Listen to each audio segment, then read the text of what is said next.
Hello বন্ধুরা, আজকে তোমাদের সাথে তন্দুর রুটি রেসিপিটা শেয়ার করব। এখানে আমি আটা ও ময়দা নিয়ে নিয়েছি।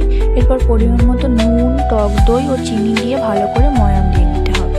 এরপর সাদা তেল দিয়ে আর একবার ভালো করে ময়ান দিয়ে নিতে হবে।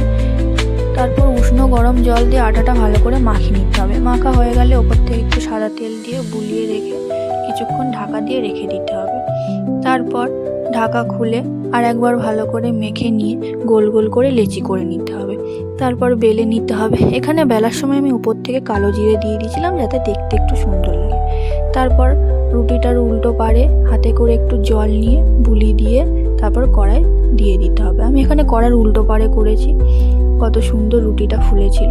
তোমরাও চাইলে প্রেশার কুকারে করতে পারো, প্রেশার কুকারেও ভালো হয়। এখানে আমি আটা ও ময়দা দুটো ব্যবহার করেছি। তোমরা শুধু আটাতেও করতে পারো, হাতে করলেও ভালো লাগবে। কেমন লাগলো ভিডিওটা অবশ্যই জানাবে। আজকের মতো টাটা।